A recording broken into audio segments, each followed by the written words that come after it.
everyone. Welcome to Briar Haus Writes. I'm Becky Parker, and today it is my honor to be able to have two writers with us instead of just one usually, Miss Sharon Smith Shadrick and Miss Linda Hooper. Welcome to the program, ladies. We're glad to be here. Thank you. So tell us about your friendship and how you became collaborative writers. Well, I'll let Sharon start. Well, my daughter was a student at Whitwell Middle School, and so I got to know Linda as a principal, and I was on the parent advisory committee, and I had a lot of respect for Linda and the way she ran her school. So we became friends that way, and just we had a lot of organizations in common that we belonged to, and it just progressed from there. We started with a working relationship and we just became friends. And Sharon has always had a way with words. Um, it takes me forever to tell a story and I never get it in the right order. So I went to her and I like to use local talent. I mean, there were people who wanted to write this book with me, but they were professional people. And I just felt like the story was a homegrown story and needed to be told by me and someone from the local community. So Well, and that's tell how us it came. about that story. You've written a book together called The Power of a Paperclip, which just came out. Congratulations. Thank you. Thank you. So tell us about this story that came about in your community and then turned into a book. Well, about 20 years ago or longer, as the principal of Whitwell Middle School, I was seeing our kids go off to college or out of the community, and they just they just couldn't seem to connect, and a lot of times they were dropping out. Mm. Our community is in a valley between two mountains, and we're kind of isolated. And we're 99.9999% white, Anglo-Saxon, and very conservative Protestant. So I started looking around, I was thinking, how can I make them more aware? And how, how middle schoolers are. There's only two things on their minds, and we won't discuss what they are. But I found this project where I learned that Norwegian people during World War II and during the Nazi era wore Mhm. paper clips on their lapels as a silent protest. So I started digging a little more and digging a little more. And I thought, I think a study of the Holocaust would be great here in this school because it would it would introduce our kids to a totally different culture and it would make them appreciate how blessed they are to live in the United States. So I approached our parent advisory committee, explained to them what the plans were. I Mhm. approached our ministerial association because if you're going to do anything in our area, you better be sure that the ministers are on board. So then I approached Sandy Roberts and I said, would you be willing to teach an after school class about the Holocaust? And you would have parents and kids, not just parents.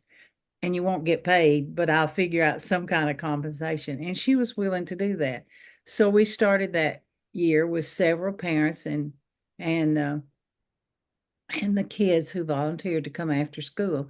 And Mhm. one of our parents was Jehovah's Witness, and she did not realize until then that they were one of the groups targeted by the Nazis.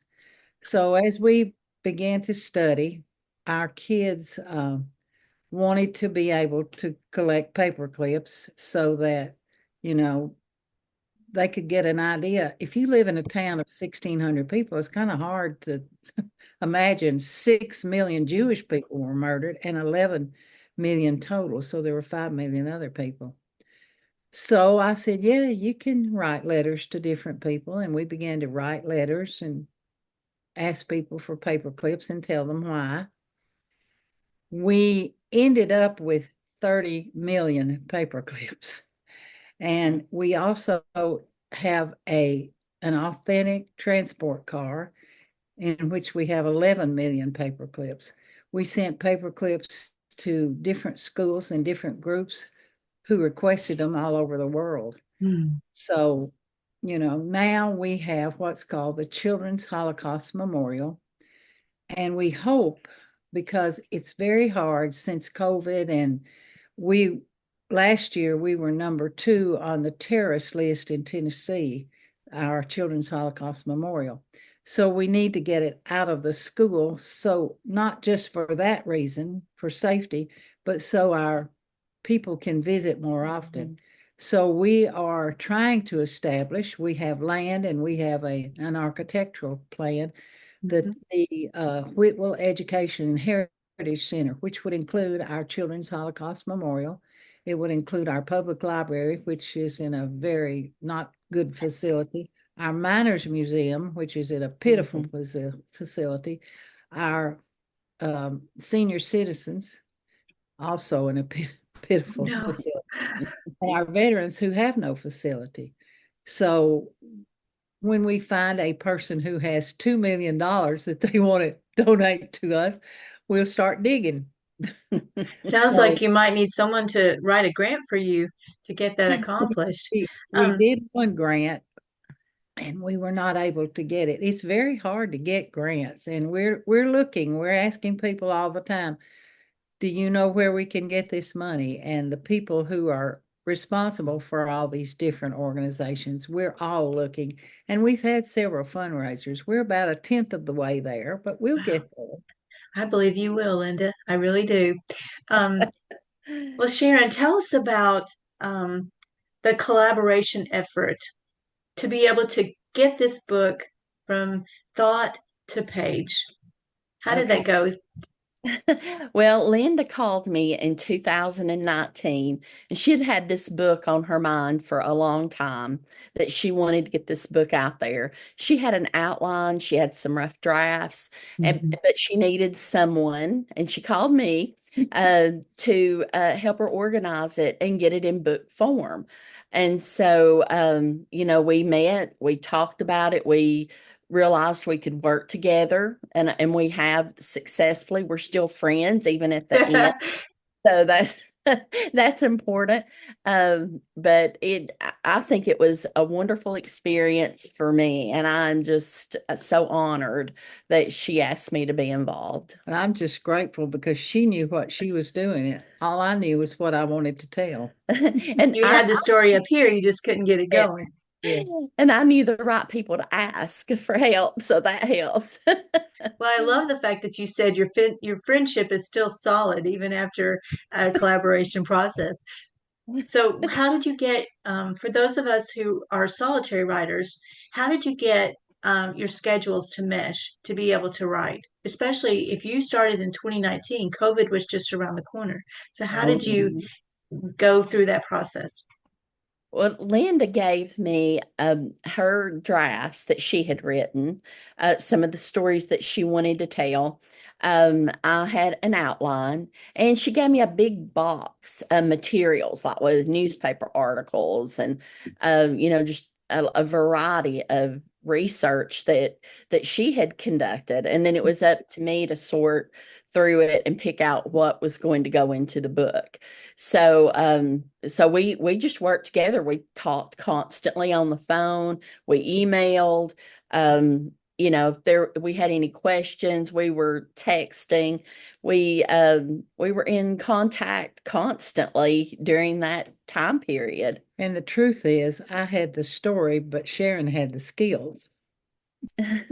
I think that is a really neat thing. Well, speaking of stories, how about reading some of your story to us? All right. I want to share a story that in the book it's on page 50 and 51, but it's in my heart, so I'm not going to read it.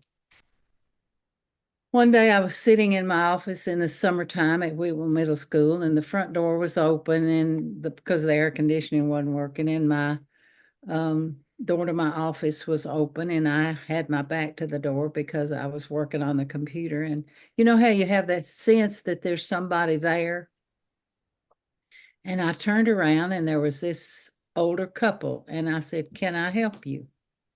And they told me that they had flown from Los Angeles, California to Nashville and driven from Nashville to Whitwell, Tennessee And their only objective, they had a small, very small envelope. And in that small envelope, there were 4 paper clips. And those paper clips represented each of their parents, his mom and dad and her mom and dad. They had no idea where their parents were. The Nazis had taken them, and they did not know what happened to them after that.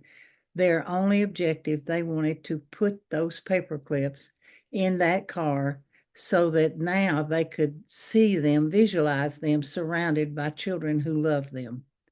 So we went out and they took those paper clips and put them in the car with the rest of them. If we never did anything else, or we never do anything else with this project, to me, that was worth it all, to give those people a resting place, a way to visualize their parents that wasn't horrifying. So go to page 50 and 51 and read their story. And Sharon's going to share something with you. And I have a poem that I wrote for the book, and I feel like this poem sums up the story of the Paper Clips project. At the foot of the Whitwell Mountain, a coal mining town endures.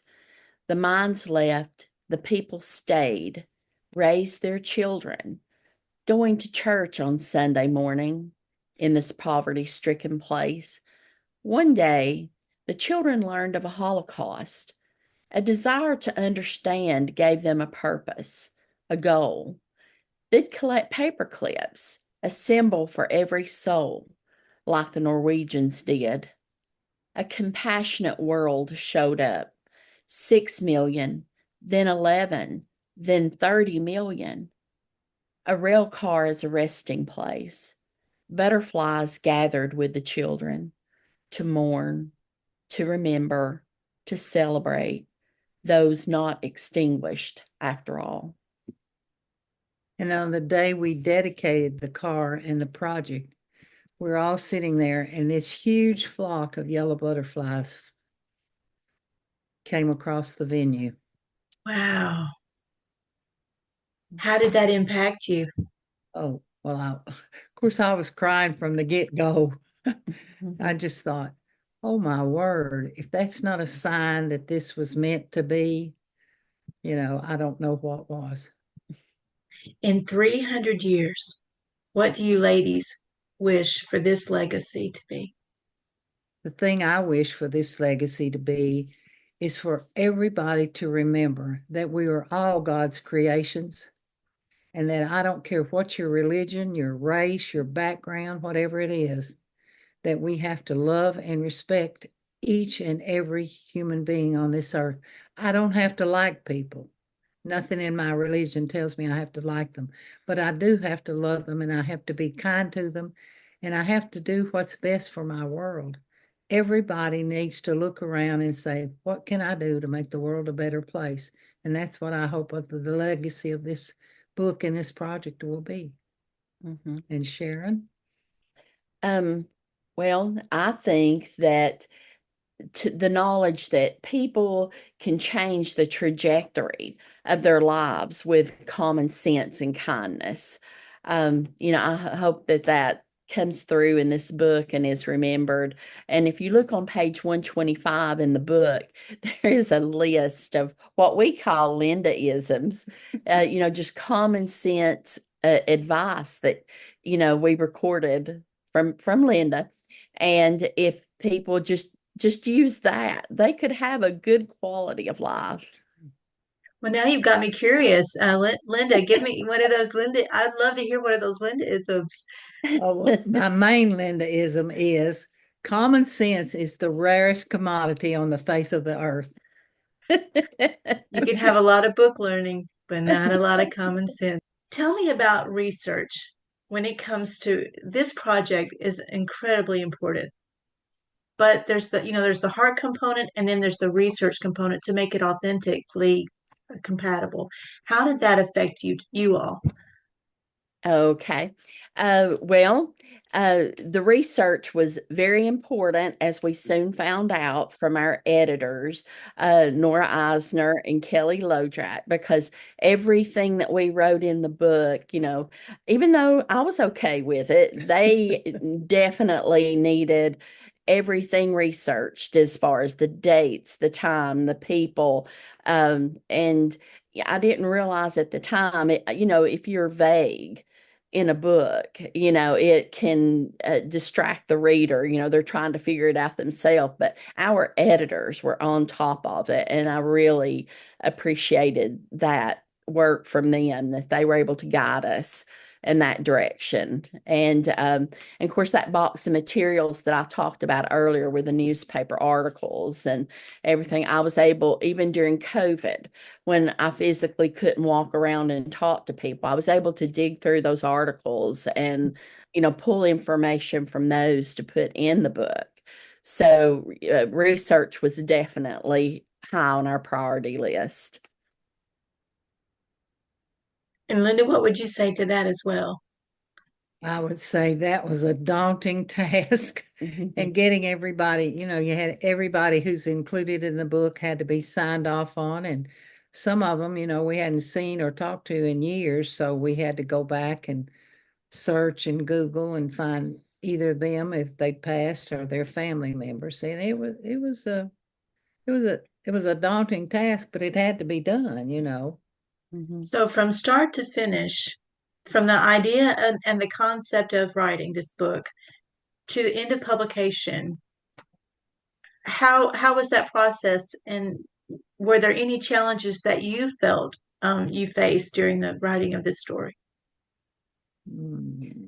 Well, for me, it started in 2019 when Linda called me and I became involved. So for me, the process was 5 years Yes. that I was involved with the actual writing of the book. For Linda, it was a lot longer than that. And the thing about the challenges, the biggest challenge we faced was a lot of people had passed on who were involved in the project. And so we had, like I said, we had to dig a little bit harder to get their quotes, maybe from a newspaper article, and that sort of thing, because I couldn't interview them in person since they were no longer with us. I think one of the biggest challenges, of course, was COVID. But for me, this project, this book, I wanted my children, my grandchildren, to be able to realize everything that was involved in this project. And I wanted to remember all the people who were important to this project, people who had shared their stories, and it sometimes was very hard to get all those people, to get them on board and to remember all the emotions that were involved there. For me, it was a very emotional experience because, if you've talked to survivors or other people, to me, it was a challenge to be reasonable about the book, I guess, and not totally emotional. Because it was a heartbreaking experience and unconscionable experience Yes. to think that that's what happened to these beautiful souls. Well, tell us about you have a Facebook group as well called the Power of a Paperclip. Am I correct? Mm-hmm. We do. We do. And the purpose of that was to get the word out solely about the book. And we needed a venue to do that. We didn't have a website. And so, we used the Facebook professional feed to do that. And mainly the information it contains are like any signing events that we have going on, anything going on in the community that's related to paper clips, and information where they can purchase the book as well. And has And that been well received? Yes, yeah, it has. It has. A lot of people have been on there leaving comments, about how much the book has meant to them, and it has been very positive. now besides the Facebook, we also, and I think I mentioned this before, have the site Whitwell Center, all one phrase, .org, where they can learn about this Whitwell Education and Heritage Center. And there's also a way to make donations there. Well, and I remember reading that in addition to the car that you have, people donated all kinds of artifacts. Oh, Can you talk about that? it's David Tabby. His father collected Holocaust artifacts his whole life, and he just recently donated that collection to us.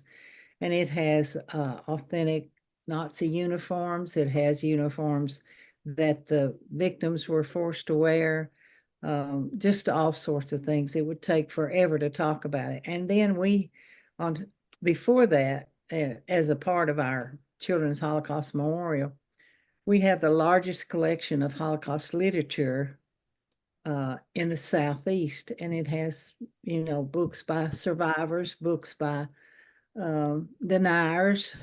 We have a collection of 30,000 letters that we've received from all over the world, and we've answered each and every one of them, except for the denier letters. We have 140 notebooks filled with letters, and then we have one notebook of denier letters, and our students wanted to answer those letters too. And I said, look, sweetie, you don't change the mind of an idiot, and you don't change the mind of somebody who doesn't respect facts.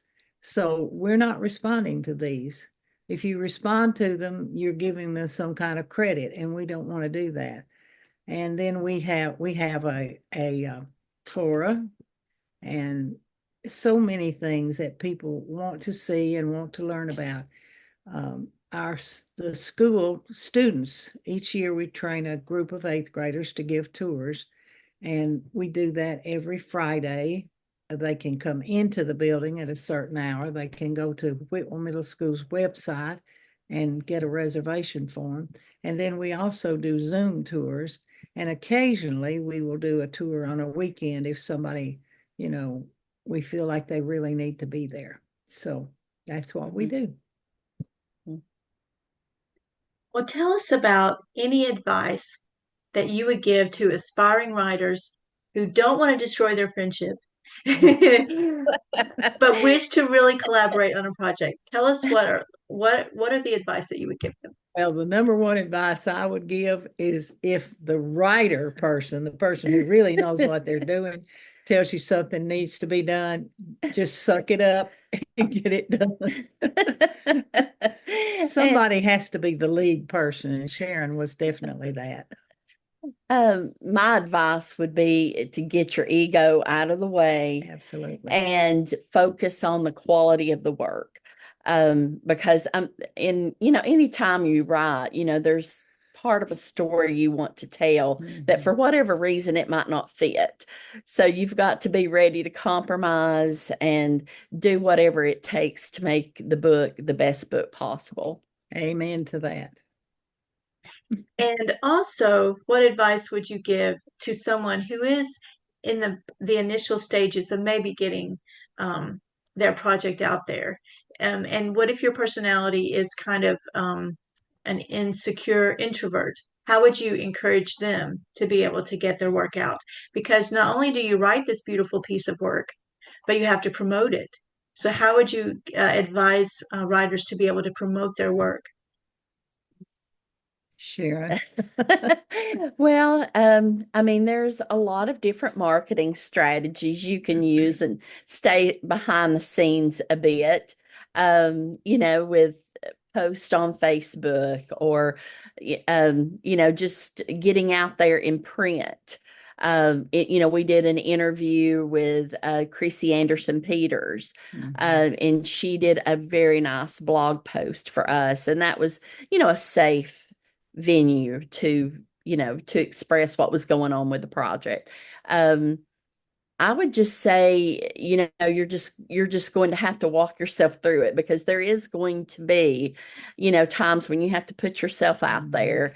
We were on Channel 12 News Yeah. recently for an interview, which is not a comfort zone for me at all. Of course, Linda, who's done multiple interviews, she was totally comfortable with it. But you just have to make yourself, put yourself out there, because in the very end, you want to sell your book. That's the important thing. And it's just hard to do that anonymously. Um, so, You have to be focused on your goal. Our goal is to get the book out there. And mhm. if you're focused on the goal, you do a lot of things that you would not normally do. So I know Sharon says it was hard for her. I've never had a problem talking. That's except for that being a problem. I would never Uh, imagine that that would ever be out of your wheelhouse. I love the fact that you believe in what you're doing oh, because and that you don't want to keep it silent. I think this is something that never needs to be silent. So it automatically promotes itself um, because it's exactly. because it can never be repeated ever again. Um, well, Mhm. ladies, thank you so much for taking the time to share with us at Briar House Writes this amazing story, this amazing collaboration. I can't wait to see your next project together. Thank you. And I, Thank you. and hopefully it won't take another 5 years, but it'll, Some of the proceeds from the book are going toward the Whitwell Education and Heritage Center. So it is going for a good cause. And, our hearts are in this book.